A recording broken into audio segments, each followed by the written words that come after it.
listening to the Nerdy Reads podcast, a hipster goblin media production. Hello to all our friends from the Nerdverse. Welcome to the Nerdy Reads podcast. We read nerdy stuff such as sci-fi, fantasy books, comics, manga, and horror. We also discuss all other nerd things from around the globe. And today we go into our final book discussion on incidents around the house. Stephen King once said there are three types of terror: the gross, out of sight and severed head, tumbling down a flight of stairs. It's when the lights go out and something green and slimy splatters against your arm. The horror, the unnatural, spiders the size of bears, the dead walking up and walking around. It's when the lights go out and something with claws grabs you by the arm. And the last and the worst one is terror. This is when you come home and notice everything you own had been taken away and replaced by the exact same substitute. It's when the lights go out and you feel something behind you. You hear it, you feel it. It's breath against your ear. But when you turn around, there's nothing there. Well, folks, that is what our story is so far. It's been pure and utter terror. So happy fall and spooky season. We have a fun one playing for you today. We're also going to take a trip to the New Stuff Cafe where the guys are eating some Krabby Patties. There's a Manga Madness, nerdy news, and a lot of fun along the way. I'm one of your hosts, Justin. With me is my good friend, Robert. What's up, bro? Justin, what's going on, dude? Hey, man, way to set the stage. That like breath behind you when the lights go out actually gave me goosebumps, dude. That was creepy, no lie. But you know what's not creepy? What's that? The most fashionable sea creature in Bikini Bottom. And I'm not talking about Barnacle Boy, baby. It's Dylan. Man, I'm very glad you think I can compete with Barnacle Boy, but he's got the drip going, so I don't know. But I'm very much excited to be here for another episode, fellas. It's a good one. You know, I actually been reading this book, so I love it. I'm very excited to be talking about it today. Heck yeah. Robert, I heard you had a question for not us today, but just our very own sweet baby Dylan. So what do you got, bro? Man, so like, dude, I imagine it's just Dylan, but if you have something for this, feel free. But full stop, I have no prior experience with SpongeBob outside of memes. He's very big in meme culture. I was probably past the age that people got into SpongeBob when he was introduced. So that means it was well after yours, Justin. So Dylan, like, who's your favorite SpongeBob character? Oh, my favorite SpongeBob character? That's a hard one. Oh, I put him on the spot. That's a hard one. No Diddy. That's a hard one. No Grady. That's dude. Honestly, I would probably go with Barnacle Boy. I mean, Mermaid Man and Barnacle Boy are like staples in SpongeBob. So, I mean, yeah, I would say Barnacle Boy in his prime. Okay, not the old man Barnacle Boy. Barnacle Boy in his prime. He's basically there's levels. Yeah, he's basically Robin. So, I'm going with Barnacle Boy. You know, when I first started dating Maggie and we were talking about cartoons and she asked me if I watched cartoons and, you know, I was like, yeah, I watched some cartoons, you know, I watched Dragon Ball Z and some of that kind of stuff. And she goes, yeah, I'm into SpongeBob.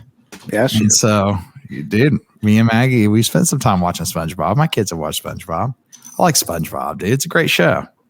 There you go, dude. Ain't no hate in my heart. I was just like the Rocko's Modern Life, Rugrats, Nickelodeon kid, like Hey Arnold. I think the last one I watched was probably Wild Thornberries. And then I think SpongeBob came in after that. And then I was already, you know, on the way. I started getting into anime. SpongeBob's a good throwback to those things because every now and again there's a Ren and Stimpy moment too, like where they get really close and you see like remember in Ren and Stimpy how they would come on, or they would like put the camera really close to the eyeball and you would see like this decrepit looking and like the gunk and the nastiness. They do that in SpongeBob too. So it makes me think of like a much more family friendly Ren and Stimpy. But yeah, dude, I'm a fan. Why not? Word. Respect. All right, boys, here we go. It's time. It's time for Manga Madness. Woo! Dude, we just got our voices back and we're throwing caution into the wind. But this week's Manga Madness is brought to you by the one, the only, it's anime tofu. If you haven't had a chance to check that out, go find it on YouTube, man. Some good stuff over there. And this week's Manga Madness, we go into the disturbing. We're talking about Uzumaki. Now, I'm about to butcher some names, so please forgive me in advance. But Kurazucho, a small fog-bound town on the coast of Japan, is cursed. According to Suichi Saito, the withdrawn boyfriend of teenager Kiri Goshima, their town is haunted not by a person or being, but a pattern.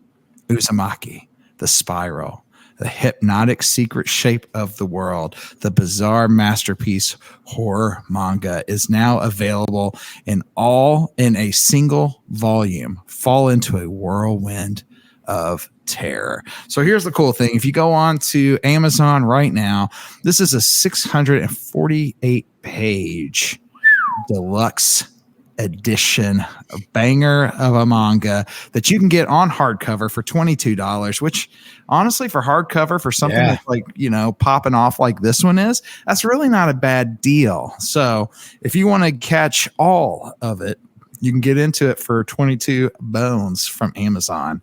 And if you don't want to read it, obviously Max has just now started releasing this show, which I know Tofu is getting ready to cover. So Robert, I know you've watched this.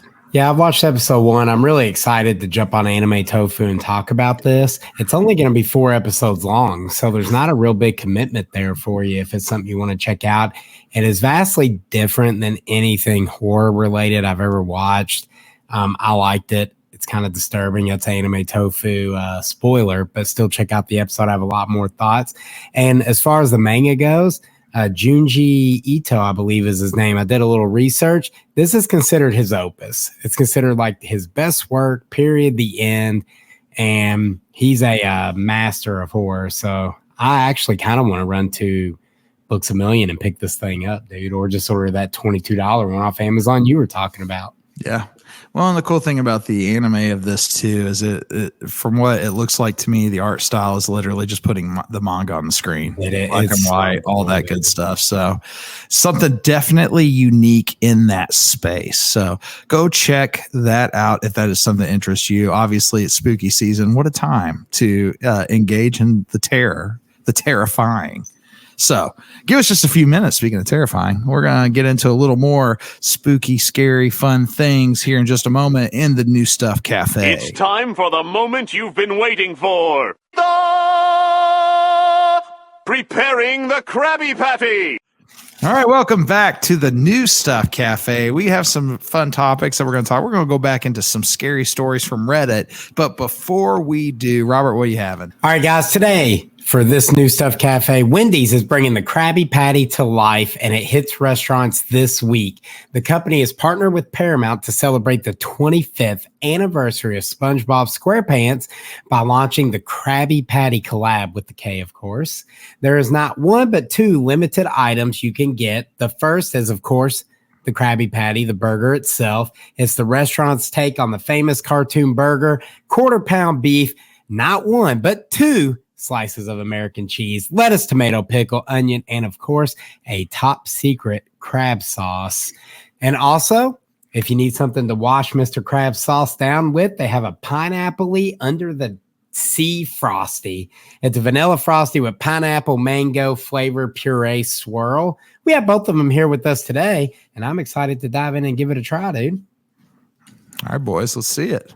Oh, listen, before I take my first bite, I got a bone to pick with this Frosty, okay? There's who lives in a pineapple under the sea. More like all of my pineapple is under the cream. Do you see this? It's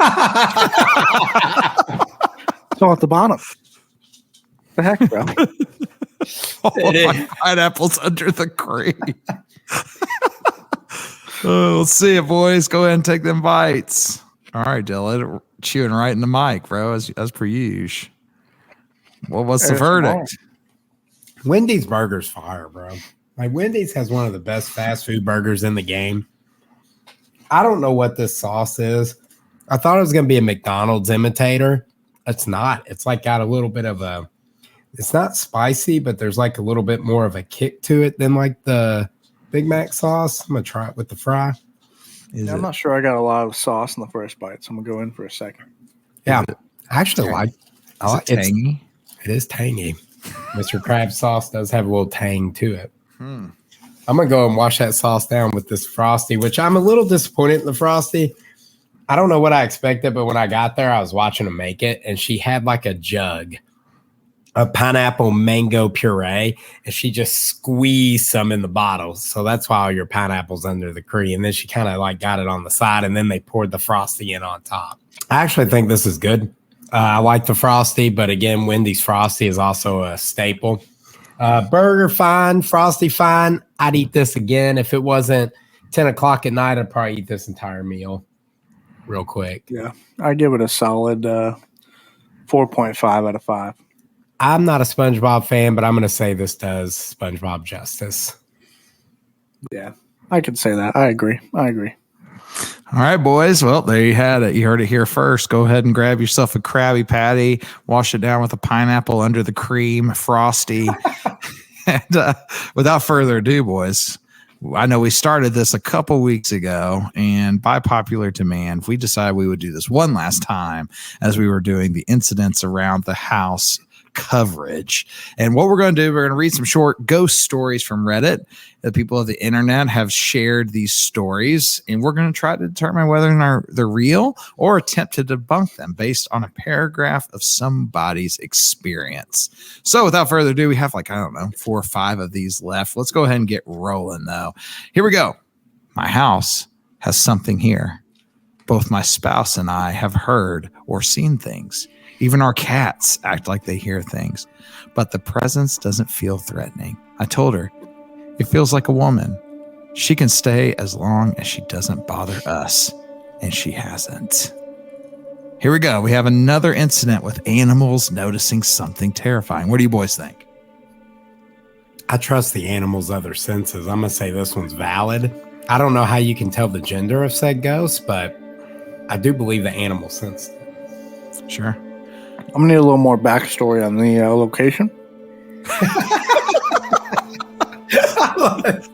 Dylan, I appreciate that energy you're bringing to this right now. I really do.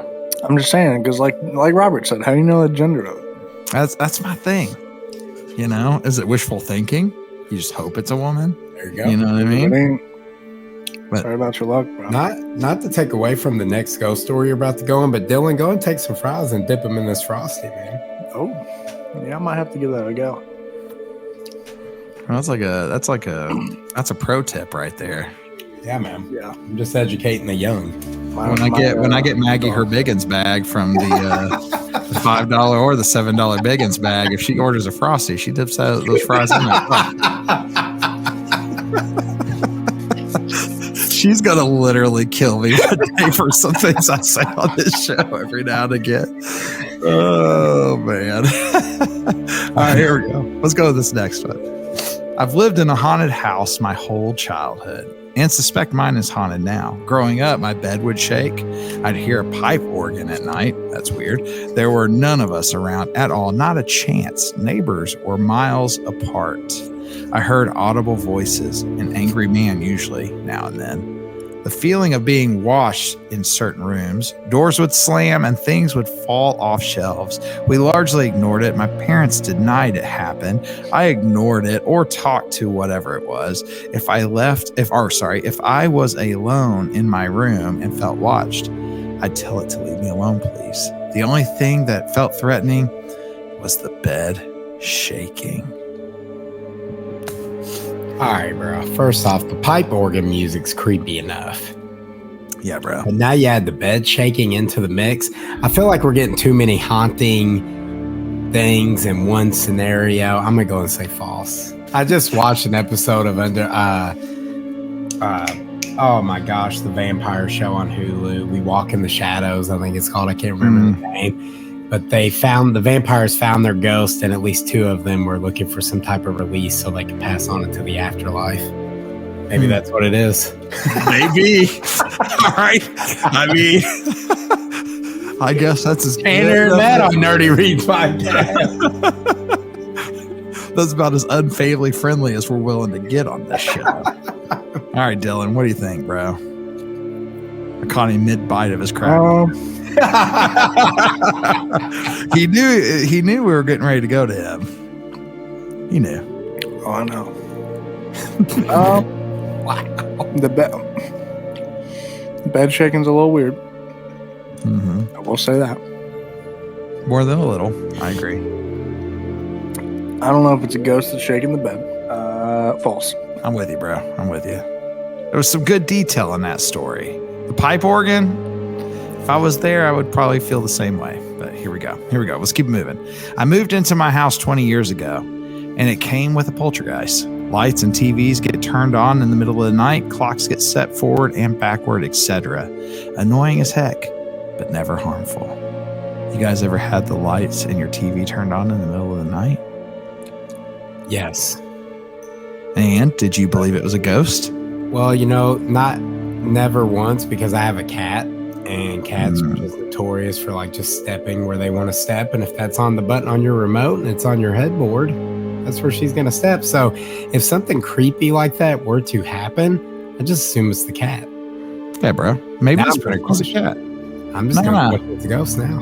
I mean, you could do that, or we could question if this person is a cat. How's my cat turning my clocks forward and backwards? That's true. That's true. I assume everyone has analog clocks. That is true. I wonder. See, here's the thing. Mm. I have an alarm clock that doesn't always like to stay on the correct time. So it can be, if I don't mess with it for a long time, if I don't reset it back to what it's supposed to be, it could be hours difference. So I'm saying electrical issues. You know what, Dylan? I was kind of thinking that, like, possible, what if, like, your electricity goes out?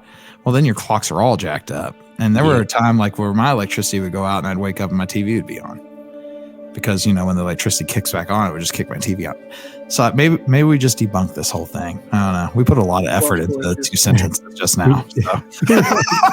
I mean, somebody wrote like a whole long story. We go, nope. And then 2 sentences. We spent like 12 minutes. Sorry. I grew up in an old house and never had any experiences there. Things would creak the way an old house does. Was used to it. Years later, as an adult, I moved into an old house. Things started falling over, seemingly on their own. I thought I was being careless with how I was setting things down. I started taking special care in how I set things down. When they kept falling, often in the middle of the night, I knew something was going on. I set a paint can down once, thinking how bad it would be if it fell over. So I made sure it wouldn't. Seconds after turning around, I heard it hit the floor. Electronics would go off in the middle of the night. I heard a voice calling my name saying, "Hi." I was touched a couple of times. Okay, bro, first off, if this is true, why are you in that house? Yeah, bro. It takes one. It takes one whisper of hi, and I'm gone. Sorry, Veronica. Sorry, kids. Like, y'all can stay here, but I'm going to go live with my mom for a little bit till we figure this out. Because you ain't coming to live with me and Dylan, bro. We ain't letting you. Y'all won't let me in. Y'all some haters. Not now. Not now. Not after you hated on us in that last episode. You know what this reminds me of? What's that? Hello, you. Ooh. Other mommy. It's other mommy. It's other daddy. Dude, I have to say, a paint can falling down, if I put effort into not letting it fall down and it falls down, paint's everywhere, not only am I leaving the house, but I'm mad at that ghost. You know what I mean? Y'all got beef now. We got beef. You know what I'm saying? It's like it went from you're just trying to scare me to like you made a big old mess that's really hard to clean up. We have issues. And he's going to be whispering hi the entire time you're trying to clean it up. Yeah, forget that guy. All right, here we go. We got one last one here. This is the final one of our ghost stories from Reddit. We hope you've enjoyed these segments. We certainly have. We've had fun debunking some of these and being terrified by others. But here we go. We walked to our ghost. He is the previous owner of the house, and he passed away a few months after we bought the house. He usually only makes, let me reread that, passed away a few months after we bought the house. Okay, so this guy moved out, sold his house, moved out, and then when he died, he went back, to haunt the people who bought the house. What a jerk. Okay, sorry. He usually only makes his presence known when someone has complained about something in the house. Once I was hanging new curtains and I measured the window, but not the wooden valance above it. I was saying how stupid it was to make the valance so much wider than the window. We need to Google. What is a valance? I don't have any idea. That night, I woke up to see an old man standing just the corner of my bedroom. I yelled to my husband to wake up, and he saw the man too and dove at him. No one was there. Now we are sure to talk positively about the house and appreciate his hard work. Wowzers. All right, bro. I mean, it's hard to debunk visible seeing of a ghost via a paragraph. Yeah, it really is. This brother dove at this random ghost sitting in the corner. The massive beans on this guy.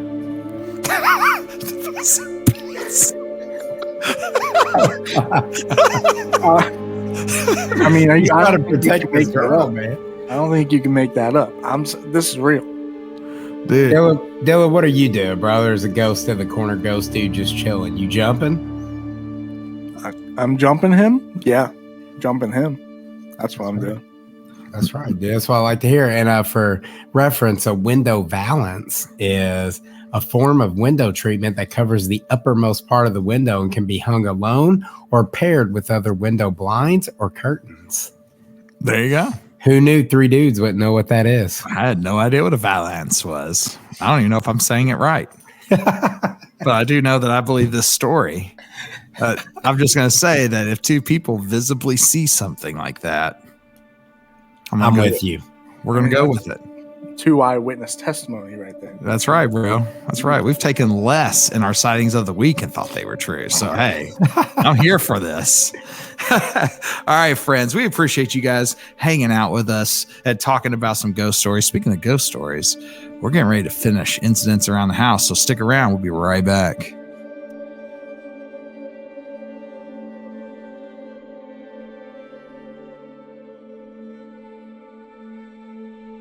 Guys, welcome to week 3 of our coverage of incidents around the house. We've made it. This is it. This is the last time we're going to cover this book, at least, this year. Who knows? We may come back to it at some point down the road. But for now, without further ado, Robert, give us the rundown. All right, guys. When last we left, our family was like moving from house to house, trying to find anywhere safe from Other Mommy. But we learned Other Mommy will follow Bella and the family wherever they go. They ended up at the neighbors. The neighbor Dan finally grew a pair and kicked them out. They went to go get Grandma Ruth, who's awesome. Grandma Ruth took them in. She's like, man, I'm on board after puppy giggles or whatever happened. And then they ended up in the town of Goblin. What a great name. Ended up at Grandma Ruth's bro's house. Had some creepy stuff go on there, some questionable parenting with some alcohol popping off. And then finally, they decided all roads lead. We need to go back home. Family goes back home. They have like state-of-the-art security now, cameras everywhere. We have some dogs in the building. And then we left with a dude named Brian, who's hopefully has some answers to their questions. That's where we left off. O'Brien's just posted up in their house. And Brian ends up being quite the fella. Brian's a cool dude, isn't he? Brian's like this way. He's like Ghost Hunter. I think I said he reminded me of Dog the Bounty Hunter, but for the supernatural. And he's just kind of doing nothing. And it causes like a riff with Ursula and Russ. And I didn't really know what to think, dude. I mean, I just thought Brian was a red shirt and we were going to see Other Mommy like unalive him. I thought that too. And it was interesting. Yeah. He's just sitting there eating in the kitchen, chilling, living his best life. And then, chaos ensues. Yeah. And then we learn that Brian is a hobbyist. Yeah. Brian's no expert. He is no expert, dude. There was a scene in the kitchen. Other Mommy's in there. She's like levitating, but her mouth is like wide open and starts touching the floor. The way they described it creeped me out, dude. And then Brian, this creep, like reaches out and touches Other Mommy for whatever reason. Touches her. And then he just takes off running, dude. Like not only, first off, poor Russ. Russ is having a bad time with this book, dude. I mean, Ursula out here got dudes on the side. Russ ain't even the main character. My man Russ. Then he gets punched in the face by O'Brien. He tried to swing on Brian, and Brian's like, bruh. And then knocks him down. And Brian's leaving the whole time just screaming, I touch one. Yeah. And the whole time I'm yelling at the book, tell me what one is. What in the heck is Other Mommy, man? I feel like he just was like a ghost. I don't think I think he came in and probably messed with people, came to different people's houses who thought they had a ghost, and he did some things here and there probably. But then he actually encountered a real spiritual figure of sorts, and he just got excited about that because he'd never done it before. He always wanted to, but I think that was what he meant by a touched one. I don't feel like it was any specific one. I think it was just a ghost in general. Yeah, because I feel like I think he was more of a hobbyist than like trying to actually help people. He just took what people were going through and thought, okay, well, maybe this is my time to finally see an actual ghost. It's a ghost hunting experience without having to break into an abandoned home, kind of situation. And then he finally gets but Brian, he's unhinged, bro. Because he was like there for these chapters are short. So we literally had Brian for like 10 pages and he gone. And that's it. See you, Brian. But he did serve a purpose because after Brian stepped out, like Russ and Ursula kind of like started repairing their marriage a little bit, which I dug. They became like this united front. They're like, look, there's no one that can help us at this point. It's us. Like us alone. We're the only thing that can defeat Other Mommy. So I was like, dude, I really hope this couple gets a happy ending. I still think it's a little weird. Ursula like stepped out on Russ because he was too positive of a person. But whatever. Russ is cool with it. So we're back. And the family's like, hey, we're going to get cleaned up. Fresh clothes, fresh perspective. And it was like this quiet before the storm as we're heading to the end of the book. And you get this like moment as the family like having like a sense of normalcy, I guess, as normal as this family could be for a period. I thought that was a nice touch before what was the psychic? Lois? Yeah, Lois. Lois shows back up. Yeah. And she's like, this part was weird. Like what Russ, I guess I'm skipping over Russ and Ursula had steak knives and tried to stab Other Mommy or something. Dude. It's like what they think they were about to do, bro. I guess because they thought Brian touched her. Oh, that makes sense. They're probably thinking, okay, Brian touched her, so therefore she could be stabbed. I guess I would think like that too. If you're desperate, you're going to do desperate things. That's a good point. I think the part I didn't want to gloss over, which I had a little note for this, was I thought it was interesting while the parents are trying to stab Other Mommy and attack Other Mommy like in the pantry. The whole time Other Mommy's talking to Bella, further trying to manipulate her. Like, why are they doing this to me, Bella? I'm your friend, Bella. Why are they doing this? So she's like still trying to ease her way into Bella. Yeah. And then Lois Anthony shows up with some unhinged suggestion like, hey, let's see how far Other Mommy can travel. We don't know how far. Goblin isn't that far. Let's go to Lake Michigan, I think it was. And, we need to revoke Bella's innocence. And I was like, what? Let's be honest. We'll get there. Never mind. She screwed this whole thing up, though. I'm just saying. Who? I agree with Anthony. I think Lois Anthony, when we get there, I agree with him. We'll talk about it when we get there. We'll talk about it later. Okay. Yeah, I think Lois Anthony did screw this whole thing up too. Yeah. But they head up, they go to Lake Michigan and they come up with their plan of action. And then again, we get like some nice quiet moments again, except for like there was a weird bit about like a dog slowly crawling towards the group, which that dog was Other Mommy. Come on, bro. Yeah. Yeah, because Other Mommy was in the water. Yeah, that was like the creep factor of that was that Bella thinks it's a dog, but the way she's describing it, her brain isn't really understanding that it is Other Mommy. So like in her mind, it's just a dog that she sees out yonder. But then we're like, yeah, that's Other Mommy. Didn't Lois see it too? Lois Anthony saw it, but she saw it as a dog and that paid no never mind. Bella kind of saw it for what it was, which was interesting to me because then she saw Other Mommy's face in the campfire and Bella's like in her, you're in her head in this book and she's like, no, I'm not going to say anything. Yeah. So it's kind of like other mommies kind of working. Like, hey, she's like, this is other mommy's my friend. I don't want to tell them she followed us here and let them know she's here too. That we're not safe. Because the whole time Bella's like, we're safe here. I don't see her. I don't sense her, when it was quite the opposite. Right. Well, yeah, because she ended up lying because they basically told her that she had been lied to her whole life. Yeah. And we get that whole part. Really, that made me so sad, bro. Well, it was a twist that I didn't expect, dude. It was a twist. Because when I thought they were talking about the innocence, I thought original mommy, OG mommy, was about to tell her all the dudes that she'd been sleeping with. I was like, here we go. And this is, I guess, this is what we're getting ready to have go down. Is this what we're getting ready to do? I thought I was going to pull a Stephen King kind of thing. I was like, whoa. Nah, man. We got it. It was basically, we get Ursula's backstory, and Ursula's like truly, I mean, she's a morally questionable human. Married some poor lad named Douglas because she thought his last name sounded cool with hers. Ursula Kane. Cheated on this dude. Which is the absolute dumbest reason I've ever heard of somebody getting married. I have a really hard time believing.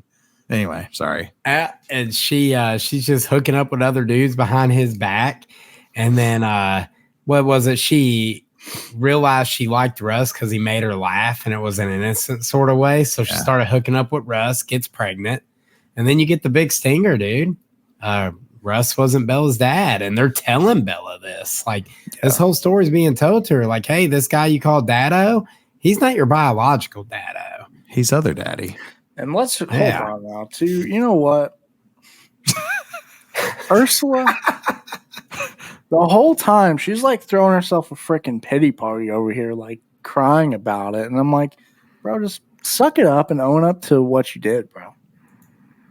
I mean, Dylan, you I'm ain't sorry. wrong. Maybe That's the thing. Dylan, no. Maybe it's a little harsh. I'm with you, Dylan. I'm with you. She is throwing herself a pity party. The whole time. And she's throwing shade at everyone else around her, trying to tear everyone down as she's talking about it. You know, she's mad at Dado. She's mad at what's her name? She's mad at Bella too. She's mad at Bella. Yeah, and so pretty much like it's everyone's fault that her life wasn't what she wanted it to be, but she's literally trifling though, man. And then later on, she goes on that whole entire rant about how Russ is too positive, and like how has so much pressure on her to be dark, as she described. And I'm like, she's like, and you know what, Russ? I don't even know if I've learned my lesson. And I'm like, oh, I'm gonna drop kick this woman. Like, at that point, I'm like, Russ, bro, it's time to drop the captain act, bro. You got to kick this chick to the curb, bro. You need to run. I mean, at this point, I don't even know how much I feel bad for Russ, bro. Yeah, bro, Russ an enabler. I feel bad for him, but like at the same time, I'm like, dude, you can't just let it keep happening. He does. My man. Dylan, I appreciate your passion for this right now, dude. I do. I appreciate your passion for this right now. Russ was a chump, bro. I mean, he was a big time chump, dude. And he let Brian punch him in the nose, too. Let's not gloss over that. Also, I'm going to bring that back up, just show how much chump he is. Speaking of punching people, she just straight up socks Lois Anthony because she's upset that she had to tell her daughter all the crap that she did. Yeah, she did sock Lois Anthony. I'd say, that story did a bang-up job of revoking the innocence of Bella. Yeah. If not revoking her innocence, you messed her up good. Yeah. And that's why everything happens at the end. Let's keep it moving. We're going to keep it moving, bro. Lois Anthony, it's her fault, bro. It is her fault. Scott, come here. She's trying to help. Dude, what she did was she hurt. Come here. She gave bad advice. I can tell you right now, I never expected this. Dylan's going to disagree, so let's trying to help, bro. She gave bad advice. I think Lois Anthony was trying to help, but the advice was terrible. Terrible advice. She may have been trying to help, but she gave bad advice. I never expected this book to take this turn, y'all. Never. I didn't expect this twist. I didn't expect this whole Lake Michigan scene to happen at all. And through all the bonding between Russ and Ursula in previous chapters, I was like kind of on a course. We're going to get a happy ending with the family repaired. And then I was like, I don't know how happy this book's going to end after this. Because that's kind of jacked up. So we had that like heavy stuff go down for a 9-year-old to deal with. And then Bella's obviously like, well, look how easy they lied to me my whole life. I'm going to lie. Other mommy, I can't sense her anymore. Boom. And then she starts looking for her and everything. Yeah. She's trying to find other mommy because other mommy's her friend. Yep. And then, like you said, Ursula socked Lois Anthony. And really, all of this is Ursula. She's like coming to grips, freaking out like she's the reason other mommy manifested herself because she didn't want to be a mommy and she didn't want to be around and she wanted to do all this other stuff. And Ursula just like came undone in the worst way. And even still, the homie Russ is over there trying to be this positive beacon. Yeah. And that makes Ursula even more angry. It's like, dude, I have no idea how we got here. Run, Rust, run. I don't think we're supposed to like Ursula or Russ, to be honest. I don't know if I'm supposed to like either one of these people. I mean, Bella's the only character I actually really liked. Yeah, well, I like Grandma Ruth, man. Grandma Ruth was cool, too. Yeah, we can't hate on her. But Ursula and Russ are still trying to make it out. And then there was like that cool scene with other mommy like kicking Bella's seat in the car. And by cool, I mean creepy. And Bella's like looking in the trunk, and I kept waiting for the jump scare, but it never came. So we're at the end now, dude. We get back to the crib. The homie's there, the goat, Grandma Ruth. And Bella's like, Grandma, are you really my grandma? And that broke my heart, dude. Yeah. That right there actually like hurt me in a way. And I'm like, dude, look what y'all did to this kid. Mm-hmm. And so dude, the family inadvertently, Lois Anthony thought she was helping, and where I'm on Justin's side, Lois Anthony is now inadvertently pushed Bella to other mommy. Yeah, 100%. I think if it weren't for this whole situation at the fire, Bella would have still been more conflicted, but instead she's ready to run into other mommy's arms because she's just looking for a friend at that point because she feels like everyone around her has lied to her, taken advantage of her in some way or whatever. And now she's like, well, other mommy has actually always been my friend and always been there. Why did that happen? Because the campfire. Did her innocence being taken away push away other mommy? No. So it really did nothing but push her further towards other mommy. I mean, in Lois Anthony's defense, she is a prime example of understanding your scope in life.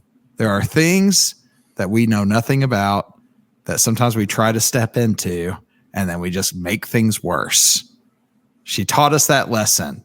Don't be Lois Anthony. Thanks, Lois Anthony, for teaching me that lesson. That's right. So, dude, go ahead, Dylan. I feel like Dylan has something he wants to say in defense of Lois Anthony. She was trying to help. Okay, sure. I understand what you're saying. You know, if you don't understand it, probably shouldn't interject yourself in the situation. But she was trying to help. I feel like that sounded at least like some pretty sound advice from Lois Anthony beforehand, before everything that happened. I don't know if that was the right way of going about it. I don't know. But I just feel like she was trying to help. I don't know what else. I mean, what else would you have done in that situation, though? Like, What really other options did they have? I think going far away was the right move. Like saying, hey, let's go to the beach and hang out at the lake. That was fine. She followed him. Right. But I'm saying if you're Lois Anthony, you're giving advice and you're trying to figure things out, go there. But I think that the whole let's try to steal her innocence by telling her that mommy has been, sleeping around a lot and doing different things like, this is not your real. Look at it. Look at Stephen King's It. Innocence gone. You know what I mean? Then all of a sudden, Pennywise disappears. I mean, he ends up coming back, but you know what I mean? Well, I mean, yeah, but I think maybe still kept pushing to find some more valid people, I know the Catholic Church pushed him away, but if I'm in this situation, bro, I'm trying to find a priest. Yeah, I'm trying to find any priest that will come help me. I do want to mention for listeners that the whole revoking innocence thing we're talking about, I don't think I elaborated on. Lois Anthony's like, hey, we need to make Bella less appealing to other mommy, and we're going to do that by stealing some of her innocence. I don't know how I forgot to say that. It just popped in my head. We've been talking about revoking innocence, but yeah. If you're listening to it at this point, though, you probably already read the book. Yeah, word.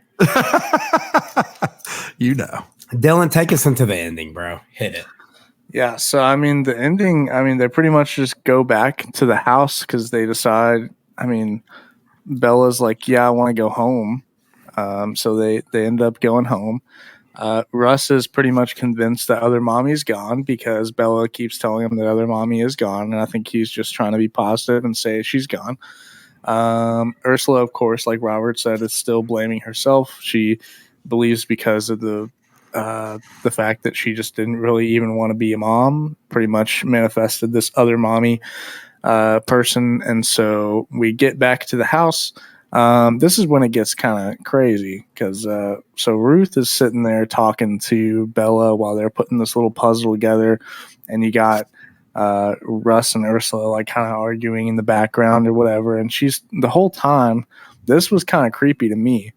The whole time Ruth is sitting there talking about, hearts. Well, the way, she has a room in her heart, the way her like home has room, if that makes any sense. And it's like, and Bella keeps like dozing off, waking up, dozing off. And each time she does that, the puzzle's being, Ruth is working on the puzzle.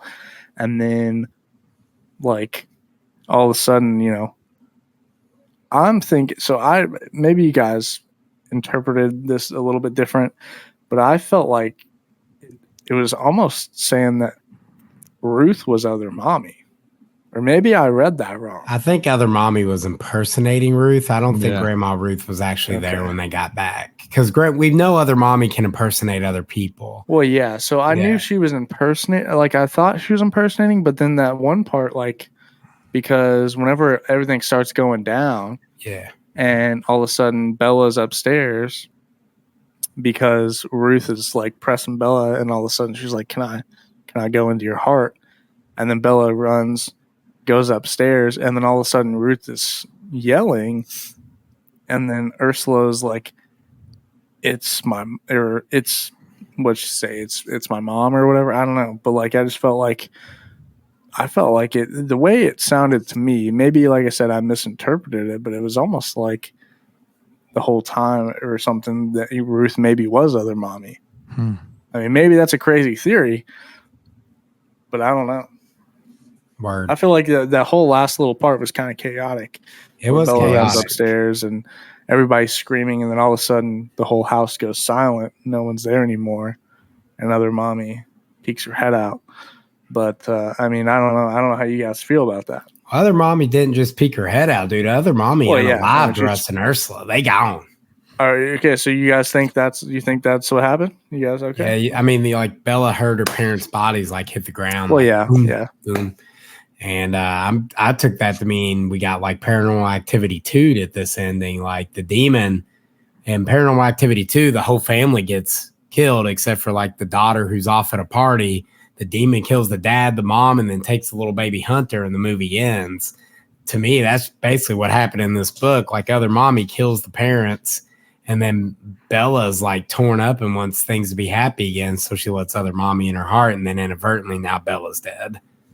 So it's like, everybody just died at the end of the book. And Bella's like talking about being in other mommy's realm, like just wandering around as a spirit almost. And it's like in a dark space, just a dark room. So maybe I'll find a friend. And she said something about, hi, Bella. She said something like that. I'm like, well, what's happened there?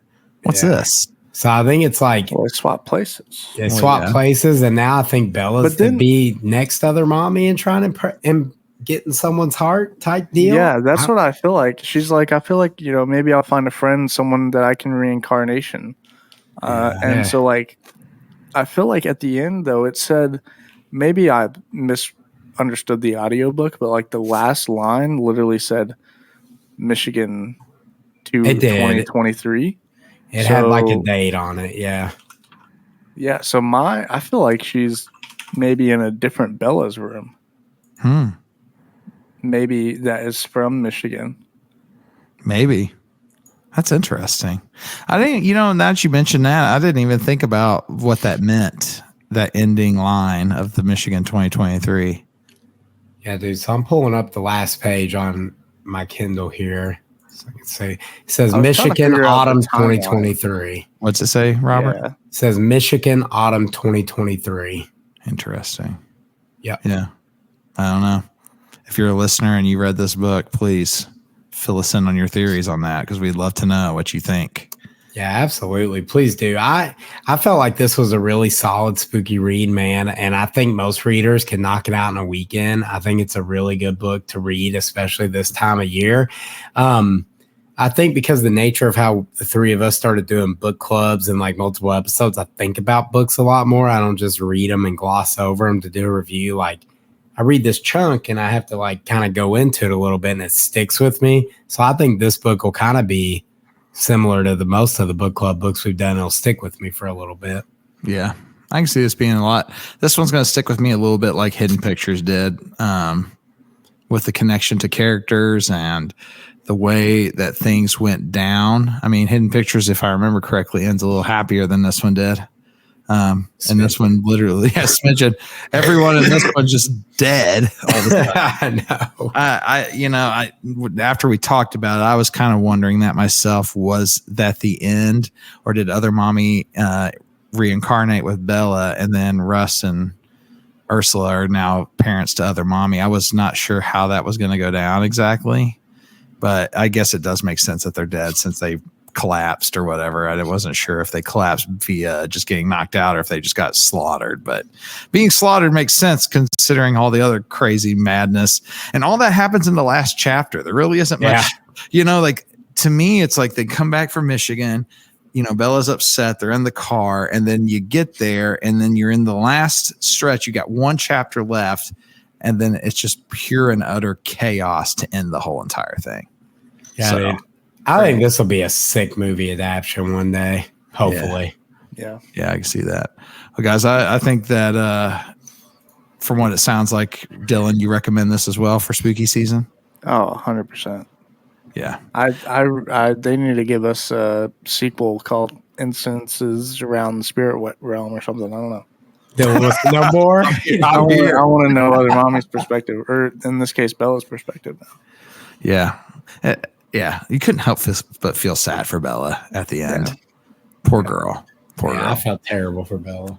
Okay, well, let's hit it with our last 3 words, gents. Why, Bella, why? Why, Bella? Why? I have Other Mommy wins. Dylan? I'm sad now. As are we all. Everyone who read this book, we're all very sad now. All right, friends, we hope that you've enjoyed our coverage of incidents around the house. Here in the fairly near future, we'll toss these book discussions up on their own in their own videos on YouTube, so you can keep up with that if you want to come back to it at some point or suggest or recommend it to somebody else. So, but without further ado, give us just a moment. We'll be right back because it's Sweet Baby Dylan time in the Nerdy News. So every time we tune into an episode of the Nerdy Reads podcast, you can expect some of the latest and greatest news from across the Nerdverse, and every single week we like to kick things off with the sighting of the week. And during spooky season, I'm doing things a little bit differently, and we're going to kick it off with some spooky locations. And so this week we got something pretty interesting for you guys. A little bit of backstory on this. So this week we have something called the Lizzie Borden house. And fellas, if you don't know what the Lizzie Borden house is, it is basically, so back in 1892, there was a woman who was suspected of unaliving her stepmother and her father, and the trial became a national sensation in the U.S. Basically, it was a famous trial because it was supposedly done with an axe, I believe. So it actually became pretty popular among a lot of like nursery rhymes. What? I don't know if you guys have ever heard anybody use how did it? Hold on, let me see if I can find it. But basically, yeah, I'll find the nursery rhymes in just a second. But basically, you guys can actually find the house that this all this stuff took place in, and it's called the Lizzie Borden House in River Fall, Massachusetts. I'll pull it up right here for you guys so you can kind of look. It is a museum bed and breakfast style. You can stay overnight. It's almost like a hotel, but it offers like ghost hunts and tours, things like that of the entire property. Also a cemetery. They have all this little attraction things that you could do. You can Nerdy do an Reads overnight field hunt. trip, Dylan. Honestly, hey, 100%. I'm down for it because I know we're going to that cemetery here soon, right? Oh my Sweet. gosh. Does it really say ask us a question down there, bro? Wait, hold on. Where do you say that? Where do you see that at? Down here in the whatever brings you to visit the solid home. Yeah. I did not. I didn't even see that. That's crazy. So I did find the nursery rhyme. It is Lizzie Borden took an axe, gave her mother 40 whacks, and when she saw what she had done, she gave her father 41. And I can honestly say I've never heard that nursery rhyme, Dylan, because my parents loved me. Yeah, there's another one. I can't remember. Let me see if I can find the other one because there's a second one that was similar.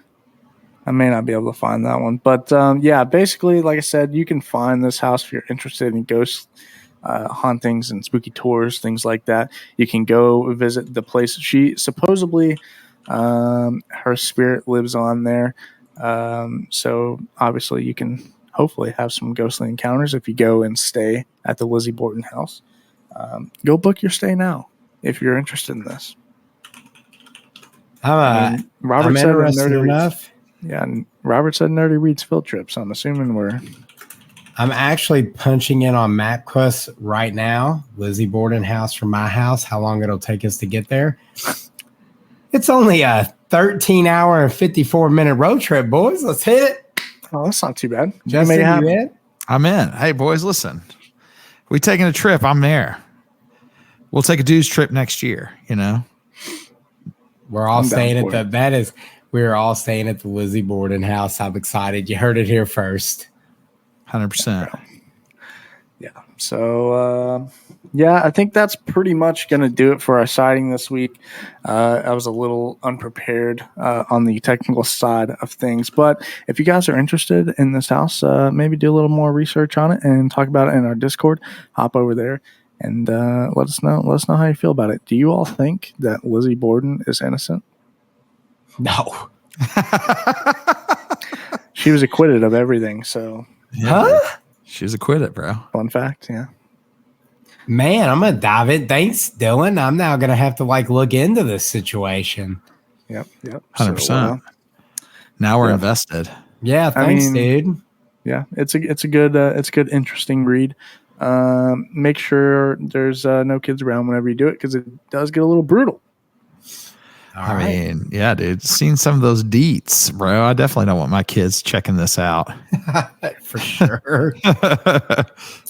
But so speaking of spooky season, something that we love here on the Nerdy Reads podcast, and you're going to be hearing more of, and that's Goosebumps. Okay, so our first piece of news is announcing something that's pretty darn cool. So last spooky season, I feel like we were probably around the same time last year, we were announcing the up and coming Goosebumps TV show that came out, Which was great. Yeah, it was great. I think all three of us watched it. We really enjoyed it. I know Robert said I'm pretty sure his kids enjoyed it too. So I mean, yeah, definitely great. But they officially have announced season 2 is coming. I believe it's in January of this coming year of 2025. So so Disney Plus is announcing Goosebumps coming back for a brand new season, and these streamer revealed today that the new season is titled Goosebumps The Vanishing, and it will premiere, like I said, January 10th of this following year. It'll be on Disney Plus and Hulu. A lot of the series regulars from season 1, I believe, are going to be returning. So I think that is definitely pretty cool. So if you guys are hyped for this, it'll be 8 episodes. Definitely, we'll more than likely be discussing this in our Discord. I'm sure Jordan, or I don't know who I'm talking about, Robert and Justin over here. Shout out Jordan. I don't know why Jordan. I thought about my man Jordan Puckett. I guess he was on my mind. That's my boy. I guess because you guys have been hanging out with him, he was on my mind. And then we got Watson next week, so I got the whole Furnace Fest crew going on in my mind or something like that. I don't know, but yeah. So we will definitely be discussing it. We will be checking it out once it comes out in January. Fellas, are you guys hyped for it? Bro, I'm mega hyped. I'm a little sad it's not out like this month for spooky season. My youngest son's sad. He keeps asking for it like every couple weeks. He's like, Dad, when's the Goosebumps coming? I can now give him a date. And also, Ross Geller is in it. Yeah, dude. Let's go. That's dope. Let's go. I'm here for this. Wait, hold on. Am I trolling right now? Who's Ross?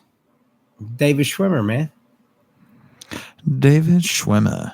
Ross Geller, Friends. All you friends. Okay, fans. okay, sorry. Okay, that's why I thought you were going with it. I just Hey, Robert, dude, he's a young lad, he bro. was.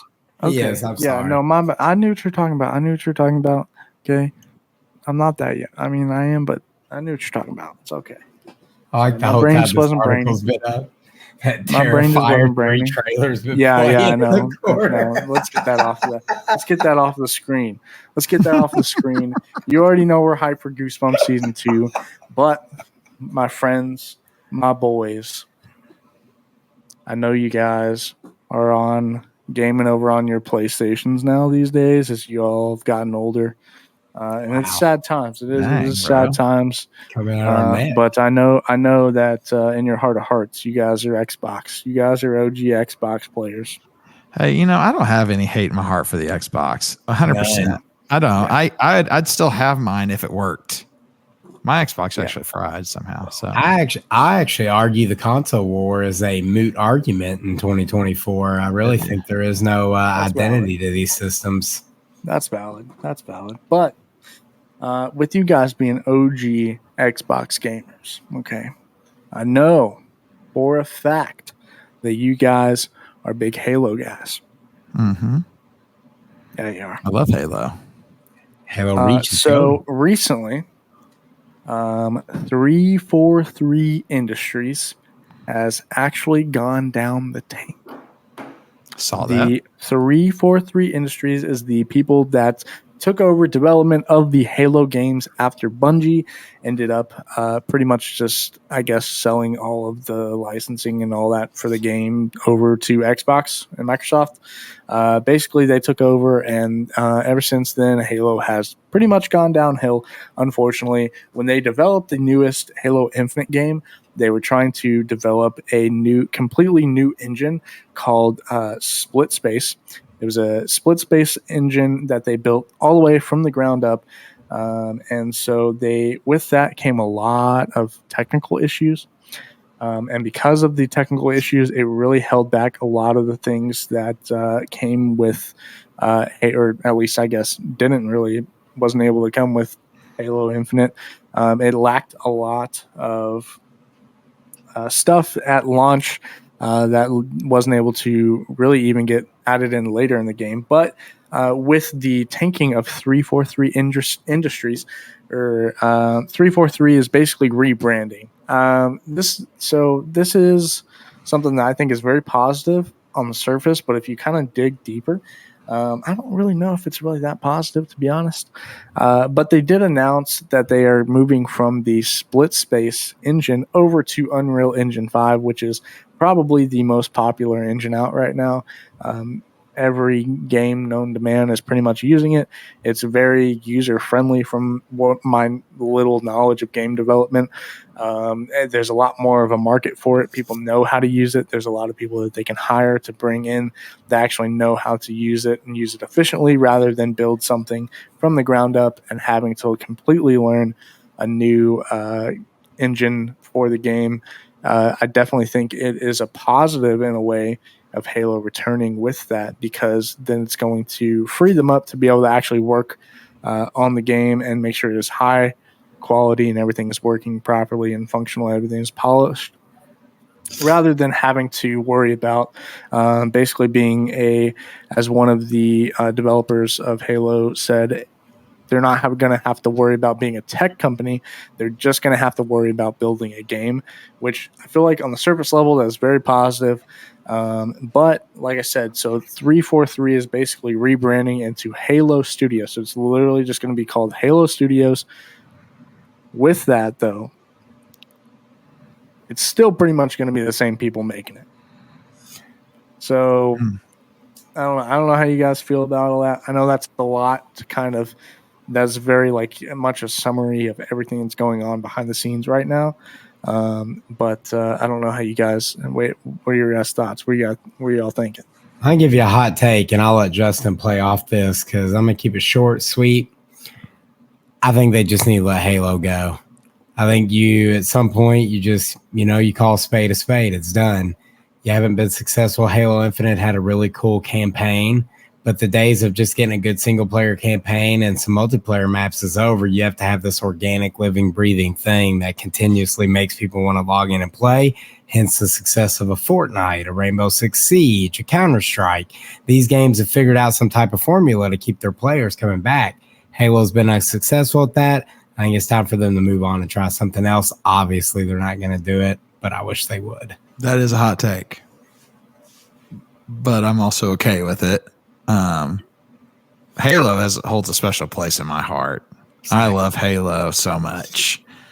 I wish, and I think it's possible I think Halo has to either evolve or they need to just completely buy into what it used to be, which is very much map driven, team based shooter kind of vibe, and quit. I think what they did with Infinite that, made it confusing was they tried really hard to make it what was everything else was doing in an engine that was already operating to some degree, instead of just embracing what Halo has always been, which is a team-based shooter that what everyone enjoys with that is the 4v4 matches or the 2v2v2v2, do things like that, make it that again. And embrace that side of it. I think it could be really cool. Trying to compete with Fortnite and all those types of things that are doing the battle royale already in a big way. I think it's really hard to get into that space when there's already so many other types of games that have a stronghold there. I love Halo. I don't want to see Halo die, but I also feel as if they either have to do something really, really good this next time around, or it's going to die a slow and painful death. It's been doing that since Halo 4, brother. It has. You're not wrong. Yeah, I mean, I could definitely go round and round. There's a lot of stuff that's going on behind the scenes with a lot of different game developers that I can probably talk about. I could sit here all day and talk about the stuff that's really happening in the gaming space as a whole. Not even specifically with Halo, but also with the likes of Ubisoft and some stuff that's going on over there, and even some smaller, not even really smaller developers. I know there's stuff going on with CD Projekt Red, a lot of different game developers that are just kind of trying to basically become like everyone else, and they're just really failing terribly bad at that, unfortunately. I do feel like, in my opinion, I feel like Halo is the perfect game for that live service style, at least when it comes to cosmetics, because I feel like ever since, at least since Reach, there's been a lot of cosmetic stuff, even the progression. I played a lot of Reach, and so whenever I'm thinking of the cosmetic progression through that of Reach, I feel like they could have done something kind of similar or somewhat. I think they tried to do that. I think a lot of the issues that they were having was because they were trying to build this engine from the ground up, that they weren't able to get everything that they wanted to work properly. And I think if they just would have went with something that was already at the time well known, easy to work with, and just focused on making a high quality game, they would probably be able to make Halo Infinite pretty successful. And unfortunately, they just did not do that. And so now they're pretty much just pouring money out and just bleeding money and losing it until they pretty much just had to rebrand. But also, it's just a rebrand, so I don't think it's really going to change that much because it's still a lot of the same people. I'm sure they probably let a lot of people go, and they're going to be able to bring a lot of new people on with the change. But with that being said, I also kind of wanted to give you guys a glimpse. So they did like a little bit of a showcase the other day, and just to kind of show off the technical aspects of the game and what it could potentially look like, because they pretty much wanted to go back.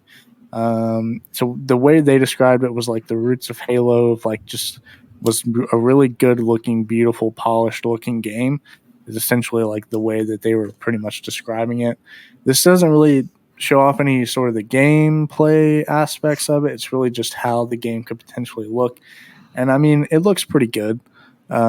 This is just some images and screenshots pretty much of what they, took. What I expect the Halo game to look like in 2024, yeah. Yeah, for sure. So, I mean, it's really nothing special. They didn't actually show a whole lot other than just what it could potentially look like. Anything beyond that, I feel like we need a little bit more proof to actually at least be hopeful about something that they're going to show us in the future. But it could be years before we even really see the next Halo game, because I mean, look how long it took them just to get Infinite out. Hopefully, it's not too long though. I don't know. I will say Infinite was the best of the new Halos. It's not even close. I actually did enjoy my time with Infinite. My biggest beef with that game was I hit level 100 on the battle pass that they had really fast. And then the season resets were like 3, 4, 5 months long. It was something atrocious, which is like, what's the point of me logging on? There's no real reason other than I enjoyed the game to play, but my friends weren't logging on to play. There was nothing for us to chase because we all maxed our battle passes really fast. Mm-hmm. Yeah. I feel like it had a lot to do with them not being able to get certain aspects of the game to work, so they had to keep pushing stuff back, and therefore we just had a very not complete game that came out, and then they were trying to fill it with stuff, and by the time they got it to be compatible with what they were trying to do, essentially it just was not. It was just too little too late, I feel like. And it ended up just kind of tanking, and it's very unfortunate. I enjoyed it, Halo Infinite, for the 2 months that I played it. It could there's potential there. I just don't know if I necessarily want to get my hopes up for the next Halo game too soon. But if you haven't seen the full video, you can check it out on, just look up like Halo Studios or something like that. I'm sure you can find, there's like a 6-7 minute dev breakdown video where they go into a whole bunch of detail about all of that. I know it was a lot of information to kind of talk about, but I really wanted to talk about it on the show because I know you guys are Halo fans, and hopefully we got some Halo fans that listen. But yeah, that's pretty much it for that though. So any other last thoughts, you guys? I'm looking forward to seeing what happens. I appreciate you bringing that to the show. Yeah, no problem. Yeah. Well, that's going to do it for our nerdy news today. So if Robert, if you're ready, you know what time it is? Man, it's time for What Top. We here at the Nerdy Reads podcast can't read everything, but we bring you something that's hot around the internet each week. And this week it is The Last One at the Wedding by Jason Rekuluk. And we're all big fans of Jason's previous novels, Hidden Pictures. Rest assured, though, we will be covering that one at a to-be-announced date. The Last One at the Wedding is billed as a breathtaking work of suspense about a father trying to save his daughter from a life-altering decision that will put everything he loves on the line. It's sitting at a 3.84 out of 5 on Goodreads with 1,564 early ratings. This one actually just launched yesterday, October 8th, as of this recording. Guys, you looking forward to this one? Yes, absolutely. One of my more anticipated books in a long time. Dylan, you're a reader. You hopping in this one with us? I'm also looking forward to this one. I was actually considering reading it after I finished Hidden Pictures like 2 weeks ago, but then I ended up reading something called Mean Spirited, and it ended up being a pretty good read. So, but this is definitely on my radar. Well, this one's tagged thriller, mystery, and horror. If those are your jam, that could be on your radar too. And while that's not what's coming up next, we have a special episode next week. We have reoccurring guest Watson, 2 Hotson, fresh from Birmingham, Alabama, fresh from Whataburger 3 days in a row. popping on here to dish on Goosebumps with us, a book of his choosing. We're going to talk our trip to Furnace Fest. I'm looking forward to it. And hey, guys, our next 3 episodes, we're going to have guests on here. We love having guests here at the Nerdy Reads podcast. Look forward to next week with our boy Watsini talking Furnace Fest, and I'm sure that Sweet Baby Dylan's going to lead that conversation. He's going to ask us the questions of what everyone is wanting to know. We'll share all things Furnace next week, along with some Goosebumps and things like that. I'm looking forward to it, guys. This has been a great and very, very fun episode. I have enjoyed this very, very much. This was a fun book. Incidents around the house. The boys tried Krabby Patties.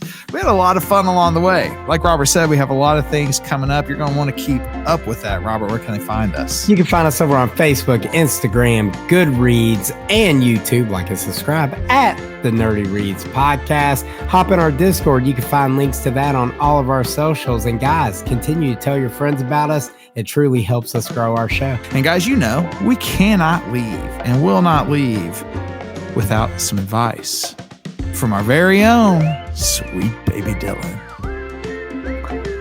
Listen, one day I'll do some amazing things, but today I'll just be satisfied if I don't spill any food on my lap. There you have it. It's always a good day. It's always a good day when you don't spill food on your lap, baby. Thank you, Dylan. Hey, guys, here on the Nerdy Reads podcast, we enjoy a good story. We believe that your story matters, so be good to each other and stay nerdy, our friends. Say bye, everybody. Bye-bye.